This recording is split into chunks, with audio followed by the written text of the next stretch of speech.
கர்த்தராகிய இயேசு கிறிஸ்துவின் நாமத்தினாலே உங்களை நான் வாழ்த்துகிறேன். இந்த நிகழ்ச்சியின் மூலமாய் உங்களை சந்திப்பதில் நான் மிகுந்த மகிழ்ச்சி அடைகிறேன்.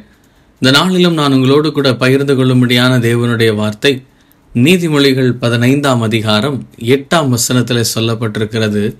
செம்மையானவர்களின் ஜெபமோ அவருக்கு பிரியம் என்று சொல்லப்பட்டிருக்கிறது.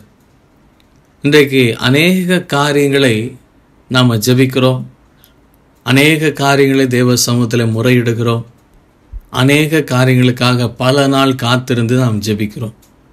ஆனால் இந்த ஜெபங்கள் கேட்கப்படுகிறதா, இந்த ஜெபத்திற்கு பதில் வருகிறதா என்று சொல்லி கேட்டால் அநேகருக்கு பதில் சொல்ல முடியாத ஒரு காரியம்.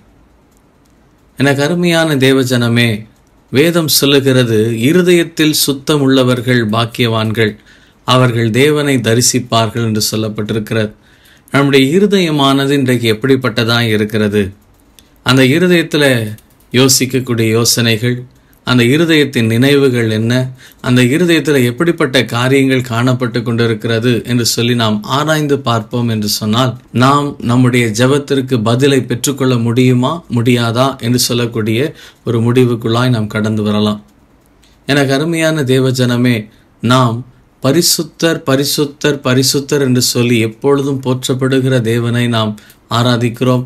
அவருடைய சமூகத்தில் நாம் ஜெபங்களை விண்ணப்பங்களை நாம் ஏறெடுத்து கொண்டிருக்கிறோம்.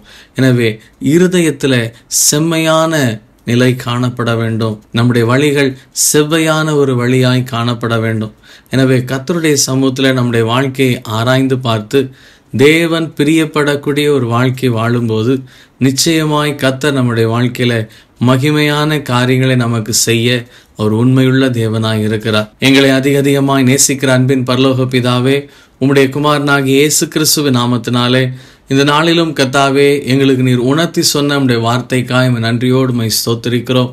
நீர் பரிசுத்தத்தை சிநேகிக்கிற தேவன், செம்மையானவர்களின் ஜெபம் அவருக்கு பிரியம் என்று சொல்லப்பட்டிருக்கிறதப்பா.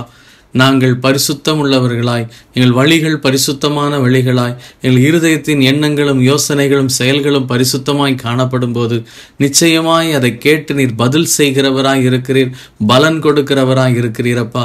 அதற்காக உமக்கு ஸ்தோத்திரம். எனவே எங்களுடைய வழிகளை செவ்வைப்படுத்தும்படியான உணர்வை கொடுத்ததற்காக ஸ்தோத்திரம்.